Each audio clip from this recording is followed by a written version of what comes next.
When we begin talking about courage, greatness, and the idea of daring in life, most of us imagine grand achievements. People standing on stages, changing the world, creating revolutions, or doing something so extraordinary that the rest of us are left in awe. But Brené Brown, in Daring Greatly, turns this notion upside down. She tells us that true daring is not about wearing armor, not about winning every battle, not about projecting perfection. True daring, she argues, comes from vulnerability. Vulnerability, a word that many of us instinctively avoid, a state that feels like weakness, like exposure, like being naked in front of a world that is quick to judge. And yet, Brown's research across thousands of stories and interviews with people from all walks of life reveals a counterintuitive truth. Vulnerability is not weakness. Vulnerability is a birthplace of love, of belonging, of creativity, of joy, of innovation, and yes, of courage.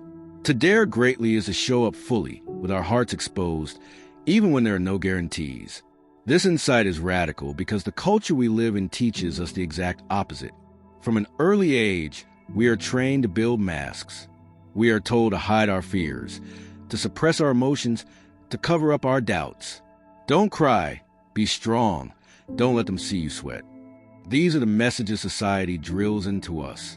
And so, by the time we become adults, many of us are walking around like armored warriors, but inside we are exhausted, isolated, and yearning for connection. Brown invites us to see that the armor we put on to protect ourselves is the very thing that keeps us from living fully. It's like trying to swim in the ocean while wearing a full suit of steel. Yes, you may feel protected from the waves, but you also cannot float, cannot feel the water, cannot move with freedom. Vulnerability, then, is about taking off that heavy armor. It is about risking being seen, risking failure, risking rejection, because the alternative is to live numb, and numbness is not living. Now, many people hear this and immediately resist. How can vulnerability be strength? Isn't vulnerability what gets us hurt? Isn't it what makes us weak? And that's where Brown's framing is so powerful. She doesn't romanticize vulnerability as something soft and easy. She admits that vulnerability is terrifying. It feels like standing on a stage without a script. It feels like investing in a relationship without knowing if the other person will stay. It feels like sharing your art, your idea, or your dream with the world without any guarantee that it will be accepted. Vulnerability is uncertainty, risk, and emotional exposure. But here's the key. It is also the exact condition required for courage. Think about it. If you are at certainty, if you already knew the outcome, if you were not exposed to risk, then you wouldn't need courage at all. Courage only exists in the presence of vulnerability. A soldier who knows he will not be harmed is not brave. A soldier who risks everything and still moves forward embodies courage. Likewise, in our daily lives, to love someone deeply, to speak our truth, to ask for help, to stand up for what we believe in, all of these acts require us to embrace vulnerability.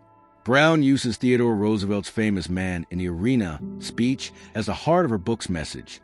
Roosevelt said that it is not the critic who counts, not the person who points out how the strong man stumbles or where the doer of deeds could have done them better.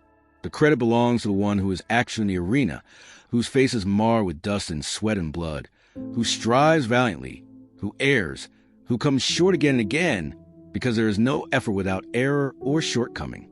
This, Brown reminds us, is the essence of daring greatly, to step into the arena of life, knowing full well that you will stumble, you will fail, you will be criticized, and yet choosing to show up anyway. Vulnerability is not about winning or losing. It is about showing up and being seen. Think about the people who have most inspired you. Maybe it's an artist whose song put words to your pain. Maybe it's a leader who spoke truth to power. Maybe it's a friend who opened up about their struggles in a way that gave you permission to do the same. Were these people perfect? No. Did they know for sure how things would turn out? No. What made them inspiring was that they were willing to be real, to be seen, to be vulnerable. Their strength did not come from invincibility. It came from authenticity. Brown's research shows again and again that people who live wholeheartedly are those who embrace vulnerability. They do not see it as weakness, but as a path to connection and meaning. And this is where daring greatly begins. It begins not with the grand achievements, but with the small, everyday choices to show up as we are, It is a parent who admits to their child, "I don't have all the answers, but I'm here with you." It is the entrepreneur who launches a product knowing it might fail. It is a partner who says, "I love you" first, without a guarantee of hearing it back. These are the moments that define a daring life. They are not glamorous. They are not headline-making, but they are deeply human. Vulnerability is the daily practice of showing up, of letting ourselves be seen, of risking the messiness of life, because the alternative, hiding, robs us of joy, love, and meaning. Brown challenges us to rethink the way we live. She says, if we want to live in love with our whole hearts, if we want to engage in our lives from a place of worthiness, then we have to talk about the things that get in the way. And the biggest obstacle is shame, the fear of being unworthy of connection, the voice that whispers you're not enough. Shame tells us to hide, to armor up, to avoid vulnerability at all costs. But shame only grows in secrecy. The antidote to shame is empathy, connection, and the willingness to be seen. To dare greatly, then, is to confront shame head-on by practicing vulnerability. So, the first lesson from daring greatly is this: courage and vulnerability are not opposites. They are partners. Every act of courage is, at its core, an act of vulnerability. And every act of vulnerability is a step into courage. To live a brave life is to risk being hurt, to risk being misunderstood, to risk falling, but also to open ourselves up to the possibility of connection, love, and joy. Vulnerability is the key that unlocks the door to a wholehearted life. If vulnerability is at the heart of daring greatly, then we must confront the very thing that keeps us from it, our armor. Brené Brown often describes how people live their lives like warriors in battle, not because life demands constant warfare, but because somewhere along the way, we learned that showing our true selves was too dangerous. So, we crafted armor: perfectionism, numbing, cynicism, control, workaholism, detachment, judgment, even constant busyness. Each piece of armor is a strategy we developed to shield our hearts from rejection, shame, or failure. But what's tragic is that this armor, which was supposed to protect us, eventually suffocates us. It disconnects us from joy, from intimacy, from creativity, and from the very experiences that make life worth living. Brown calls this the paradox of armor. The more we layer it on, the more we block not only pain but also love, belonging, and growth. Take perfectionism, for example. On the surface, perfectionism looks like a noble pursuit. Who doesn't want to do their best? Who doesn't want to produce excellent work? But as Brown's research makes clear, perfectionism is not about healthy striving. It's about earning approval. It's about trying to prove to the world, and often to ourselves, that we are worthy of love and acceptance.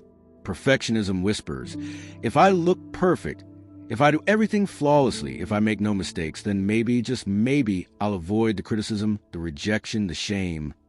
But here's the cruel reality. Perfection is impossible. No matter how polished our lives appear, no matter how many achievements we rack up, someone will always find fault, and our inner critic will always demand more. Instead of freeing us, perfectionism enslaves us. It keeps us from daring greatly because we are too busy polishing the armor instead of living our lives. Another common form of armor is numbing. We live in an age where escape is just a click away. Alcohol, drugs, food, social media scrolling, binge watching, endless online shopping. These are not inherently evil, but when used to avoid feelings, they become shields that disconnect us from reality. Brown emphasizes that we cannot selectively numb emotions. When we numb fear, grief, or disappointment, we also numb joy, gratitude, and love. The price of numbing is a flat, muted life. It's like turning the volume down on everything because we're afraid of hearing the hard parts.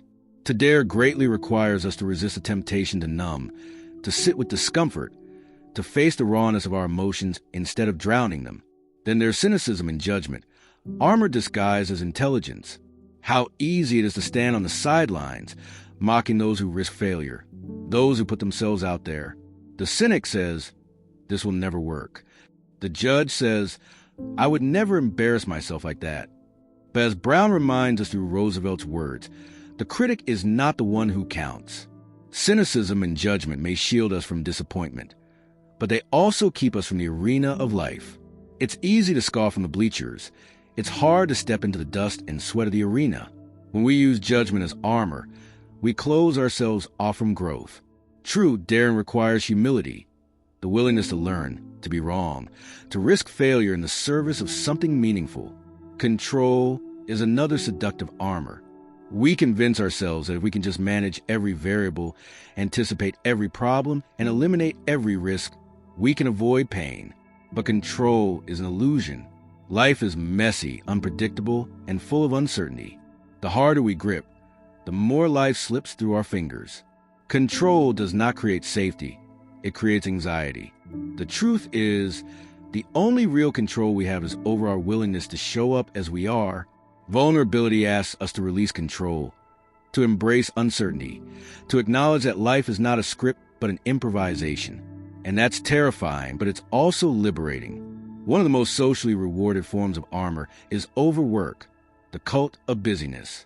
In our culture, exhaustion is often worn like a badge of honor. We brag about how little sleep we got, how many emails we answered, how many projects we're juggling.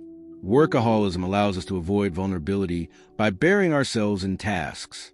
If I'm constantly busy, I don't have to face my feelings. If I'm constantly achieving, maybe no one will notice that I'm insecure. But deep down, we know busyness is not the same as worthiness. The endless hustle leaves us empty, disconnected, and resentful. Daring greatly means rejecting the cultural script that equates productivity with value. It means recognizing that rest, play, and presence are not luxuries, but necessities for wholehearted living. Brown doesn't demonize armor.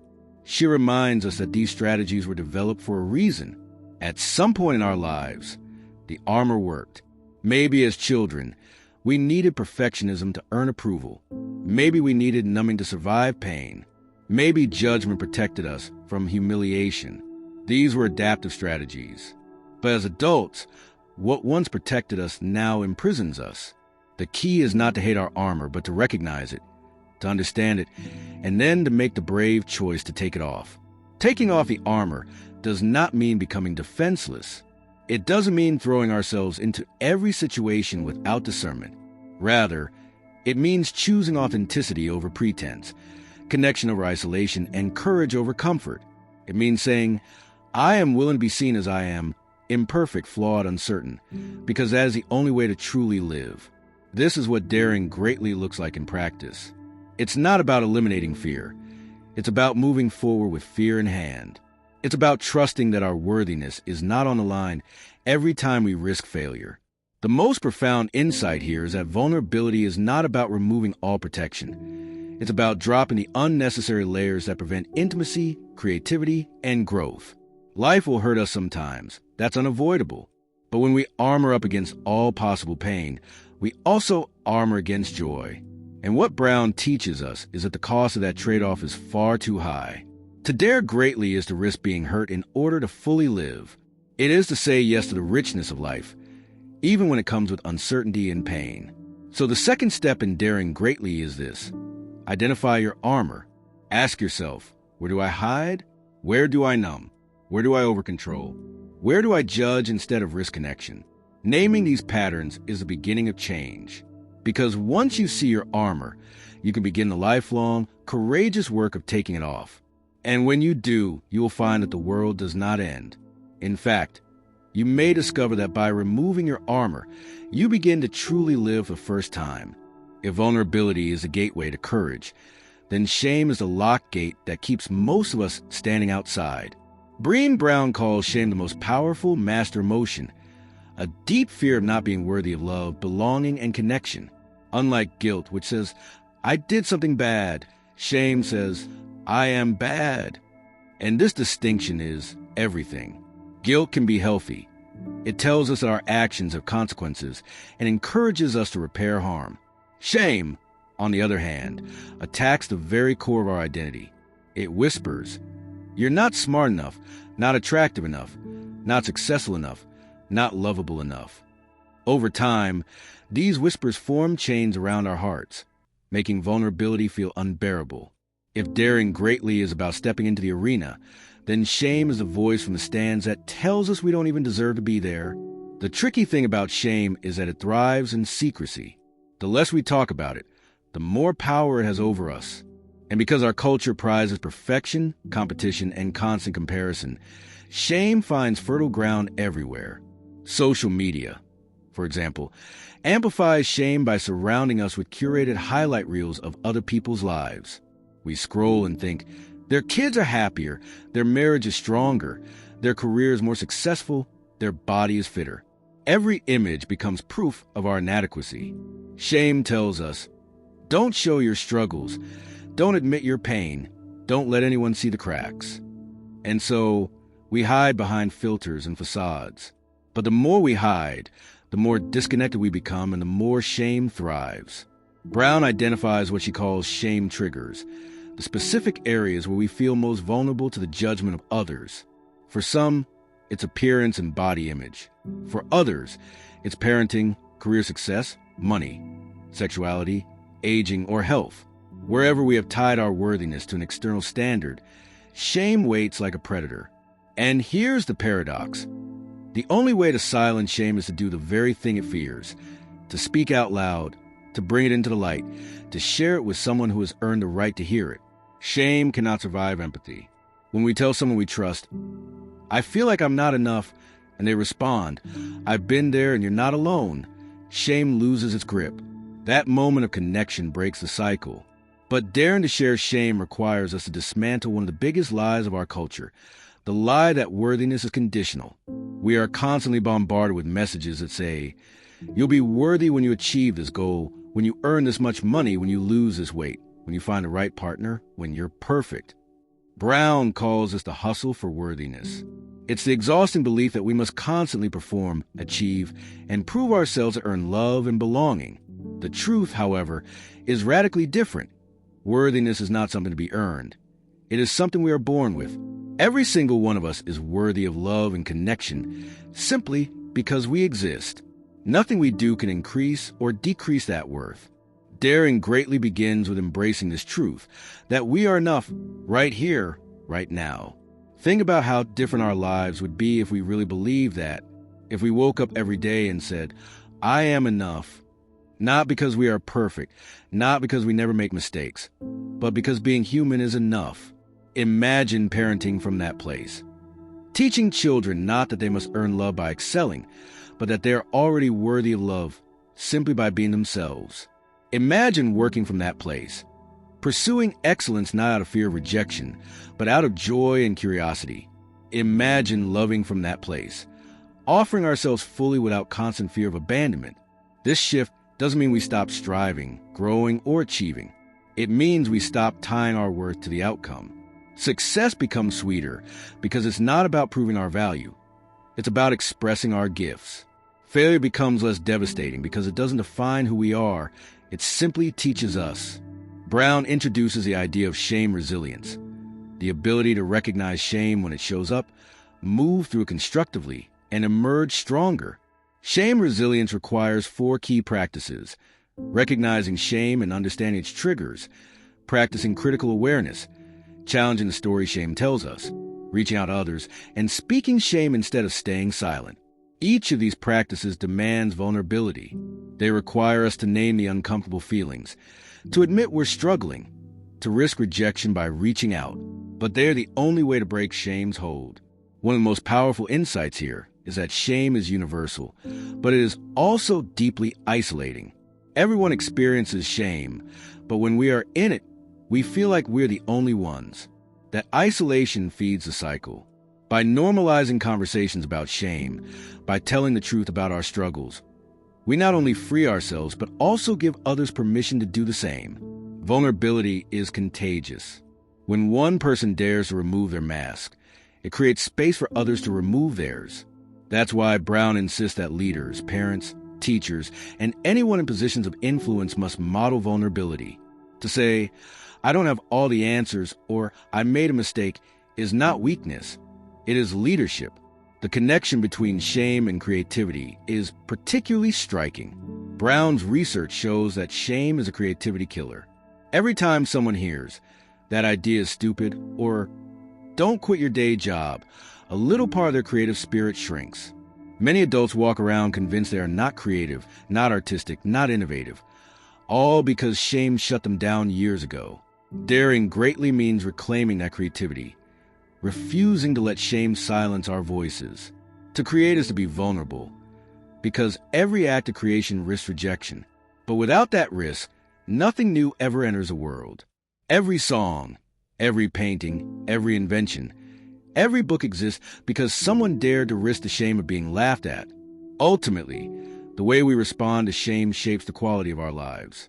If we believe shame's lies, that we are not enough, then we armor up, hide, numb, and disconnect. But if we learn to meet shame with empathy, courage, and vulnerability, we reclaim our power.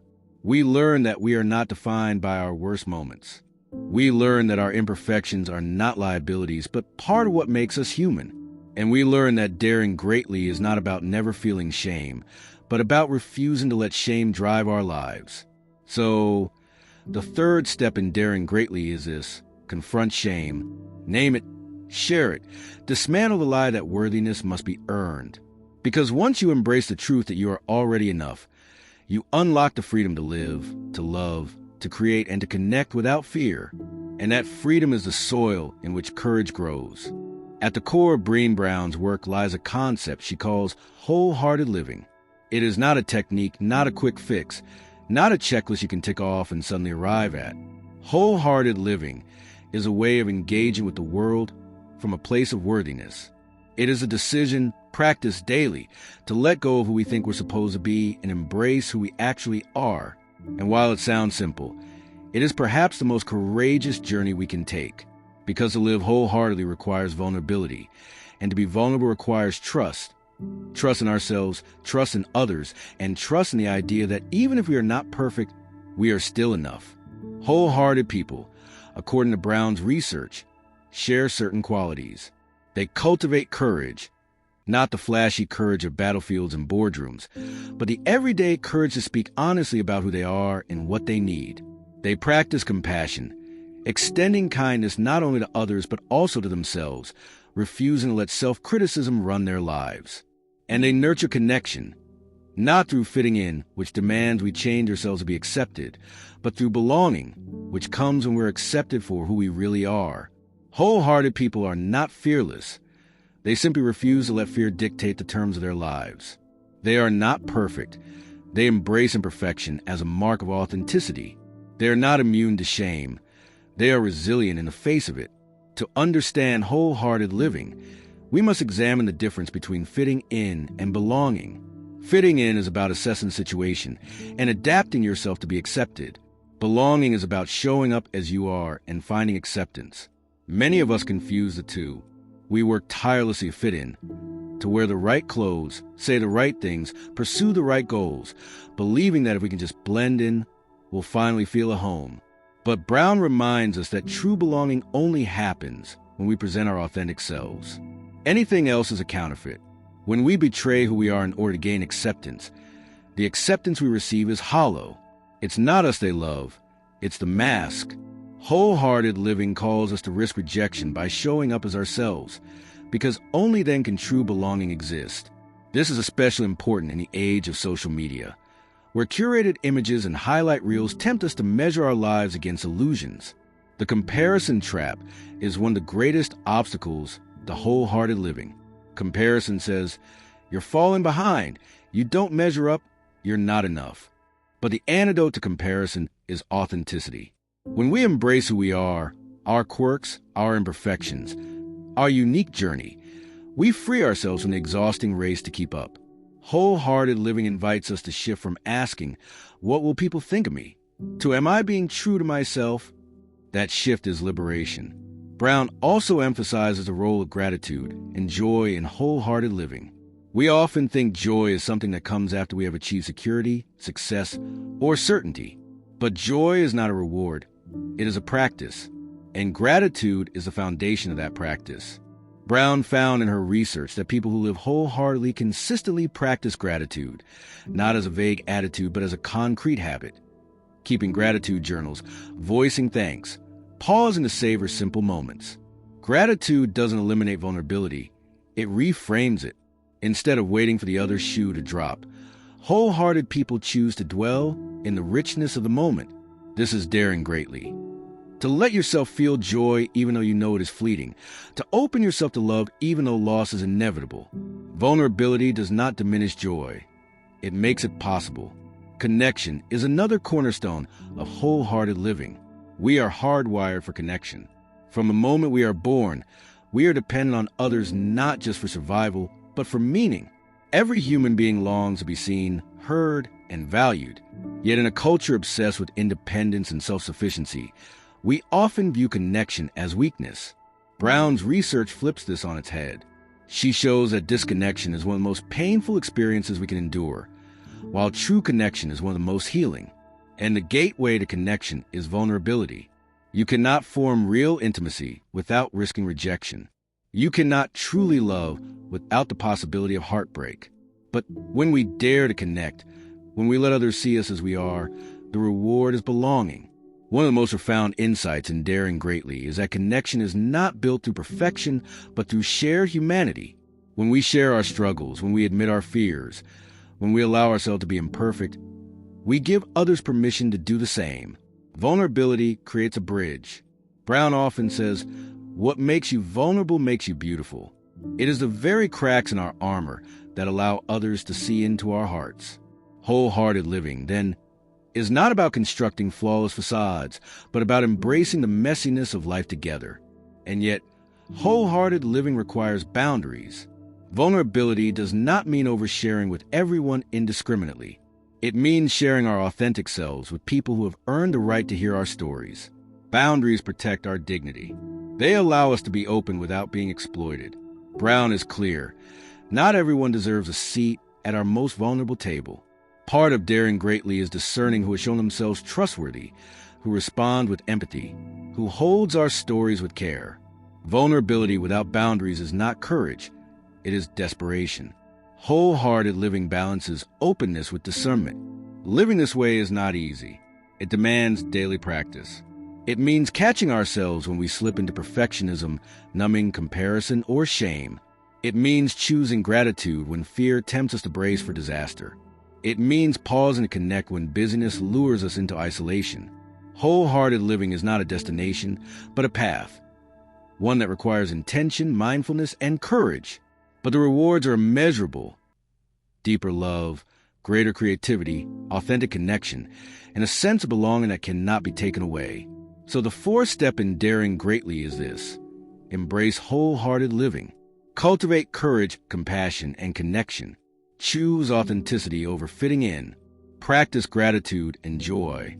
Set boundaries that honor your worth. Because when you live wholeheartedly, you stop hustling for worthiness and start living from it. And that shift changes everything. It changes how you parent, how you lead, how you love, and how you see yourself. Wholehearted living is not about being perfect.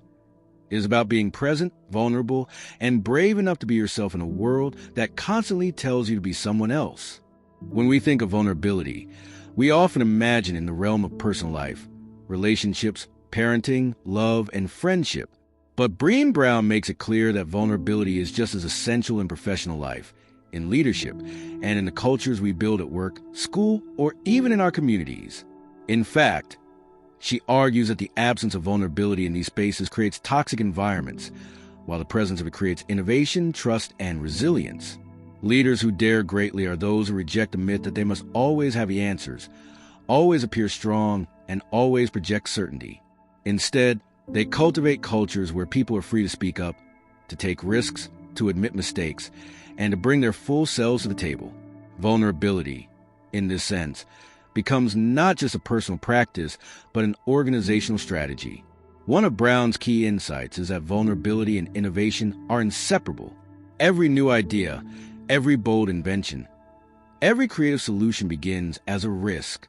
To suggest something new is to risk ridicule, rejection, or failure. Without vulnerability, there can be no innovation. Yet many workplaces operate on fear-based cultures where mistakes are punished, dissent is silenced, and failure is stigmatized.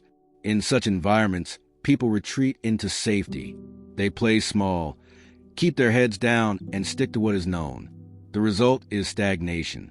Compare that to cultures where vulnerability is encouraged.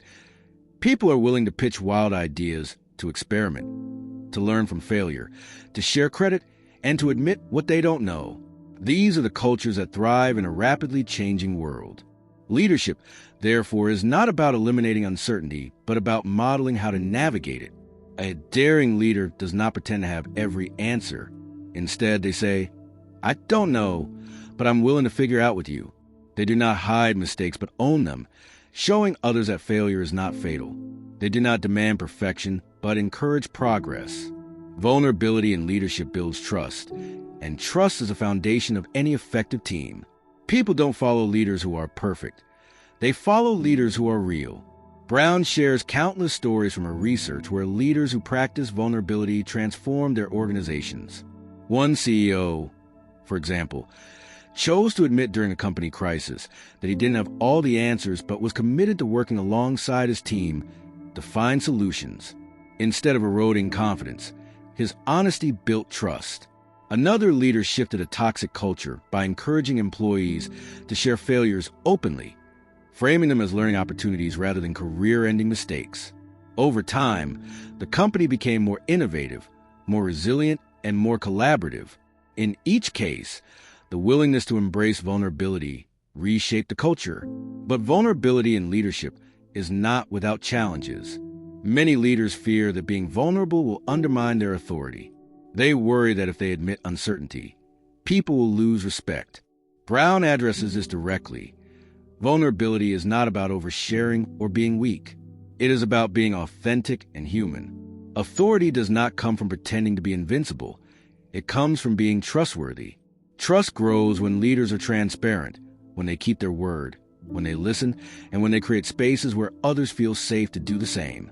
This has profound implications for education as well. Teachers who model vulnerability by admitting when they don't know something or by sharing their own learning journeys create classrooms where students feel safe to take risks. Students learn that mistakes are not signs of stupidity, but stepping stones to growth. In such environments, curiosity flourishes. The same applies in families. Parents who dare greatly do not project perfection, but show their children what it looks like to be human. They say, "I'm sorry I was wrong," or "I don't have all the answers, but I love you and I'm here." This models resilience and authenticity in ways lectures never could. The connection between vulnerability and accountability is also vital. Many organizations mistake vulnerability for leniency, as if encouraging openness means lowering standards. Brown makes it clear that the opposite is true. Cultures of vulnerability actually demand greater accountability because they eliminate the excuses and facades that allow mediocrity to hide. When people are encouraged to be real, to admit mistakes, and to ask for help, the focus shifts from looking good to actually doing good work.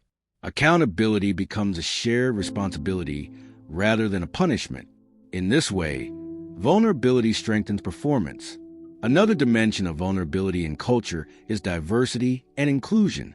For real inclusion to exist, people must feel safe to bring their full selves, their identities, backgrounds, perspectives, into the space. That safety is impossible without vulnerability. Leaders must be willing to listen to uncomfortable truths, to admit their blind spots, to engage in difficult conversations about race, gender, privilege, and equity. Without vulnerability, diversity efforts become surface level.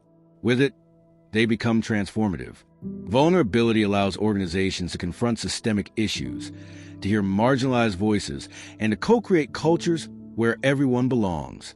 Brown also addresses the myth of invulnerability in professional hierarchies. In many industries, toughness is idolized. Showing emotion is seen as weakness, asking for help as incompetence. But this facade exacts a cost: burnout, disengagement, and disconnection.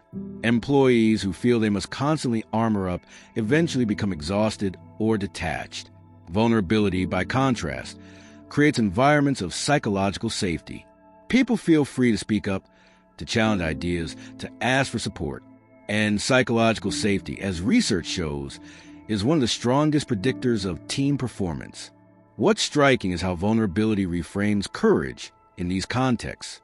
It takes courage for a teacher to admit they don't know everything. It takes courage for a CEO to acknowledge failure. It takes courage for a team member to say, "I need help." It takes courage for a community to face its wounds and work toward healing. None of this happens in cultures that idolize perfection. It only happens where vulnerability is honored as strength. Ultimately, daring greatly in leadership and culture means choosing people over perfection, connection over control, authenticity over image. It means remembering that we are not leading robots, but humans, messy, emotional, creative, and deeply wired for belonging. And when leaders model this truth, they unlock the very best in others. Vulnerability becomes not just a personal practice, but a cultural revolution, reshaping the way we work, learn, parent, and lead.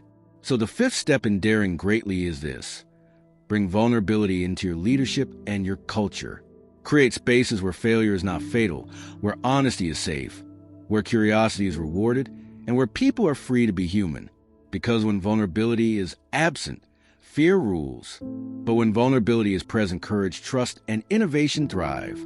And in a world that is constantly changing, those are the qualities we need most. As we come to the close of Brené Brown's message in Daring Greatly, the real question becomes, what does this mean for us here and now, in our ordinary, everyday lives? It's one thing to admire vulnerability as a concept or to nod along with the idea that courage requires exposure, but it's another thing entirely to live it. And that is where the challenge lies. Because daring greatly is not a philosophy to agree with. It is a practice to embody. It is a choice we make moment by moment, conversation by conversation, risk by risk. And in a world that constantly encourages us to armor up, daring greatly is an act of rebellion, a gentle, profound rebellion against fear, shame, and disconnection. So what does it look like in practice? It looks like choose and tell someone you love them first, even when you don't know how they'll respond. It looks like raising your hand at work to share an idea that you know could be dismissed, but you believe it might make a difference. It looks like admitting to a friend, I'm struggling right now, instead of pretending everything is fine. It looks like creating art, music, writing, or business projects, knowing some people will criticize them, and doing it anyway. It looks like apologizing when you're wrong, even though your pride resists.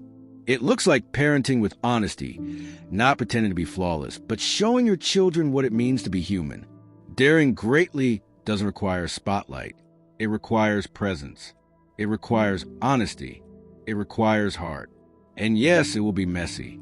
Brown is clear. There is no way to step into the arena without being hit, without getting dirt on your face, without making mistakes. You will fail. You will feel shame. You will experience rejection. That is the price of being human. But here's the alternative. You can stay on the sidelines safe, armored, hidden. You can avoid risk, avoid rejection, avoid failure. But you will also avoid joy, love, growth, and connection. You may survive, but you will not truly live. The choice is stark but simple. Comfort or courage, armor or vulnerability, existing or daring greatly. The beauty of Brown's message is that daring greatly does not require us to be extraordinary. It doesn't demand that we change the world or achieve fame or fortune. It simply asks us to show up, to be present, to let ourselves be seen. The courage to show up imperfectly is the courage that changes everything. Because when we are real, we give others permission to be real too. Vulnerability is contagious. Our courage can spark courage in those around us, in our families, our workplaces, our communities. Imagine a ripple effect if more and more people chose authenticity over perfection, connection over shame, daring over hiding. That is how cultures shift. That is how lives transform. But perhaps the hardest and most important part of daring greatly is applying it to ourselves. So many of us are compassionate toward others, yet brutal toward ourselves. We extend forgiveness to friends, but replay our own mistakes endlessly. We celebrate others' courage, but punish ourselves for not being perfect. Brown reminds us that self-compassion is essential. Daring greatly is not only about how we show up for others, but how we show up for ourselves. It means talking to ourselves the way we would talk to someone we love, with kindness, patience, and encouragement. It means recognizing that we are worthy not because we succeed, not because we impress, but simply because we are. This is where the true revolution begins. Imagine waking up each day and, instead of putting on armor, saying to yourself, today, I will show up as I am. I will risk being seen. I will choose courage over comfort. I will not let shame write my story. I am enough. That is the heartbeat of daring greatly. It is not the absence of fear, but the choice to move forward with fear in hand. It is not the absence of imperfection, but the celebration of it. It is not the elimination of struggle, but the willingness to lean into it with openness. Daring greatly means trusting that our lives matter not because they are flawless, but because they are authentic. Brown often says that vulnerability is the birthplace of everything we hunger for: love, belonging, joy, creativity, trust, and meaning. If we want these things, we must be willing to risk exposure. We must be willing to enter the arena, because in the end, it is not about winning or losing. It is about showing up. Roosevelt's words echo here with power. The credit belongs to the man who is actually in the arena, who strives valiantly, who errs, who comes short again and again, but who does actually strive to do the deeds, who at the worst, if he fails, at least fails while daring greatly. That is the invitation of this book, and it is the invitation of life itself. So as you listen now, perhaps ask yourself, where's your arena? Where are you holding back, afraid to be seen? Where are you letting shame or fear keep you from connection, creativity, or joy? And what would it look like, even in a small way, to dare greatly there? Maybe it's a conversation you've been avoiding, a dream you've been postponing, a truth you've been hiding. Maybe it's letting go of the armor of perfection and letting someone see the real you. Whatever it is, remember, vulnerability is not weakness. Vulnerability is courage in its purest form. And this is the final lesson. Daring greatly is not a one-time leap. It is a way of life. Every day offers us arenas, large and small. Every day we face the choice: armor up or open up, hide or be seen, comfort or courage.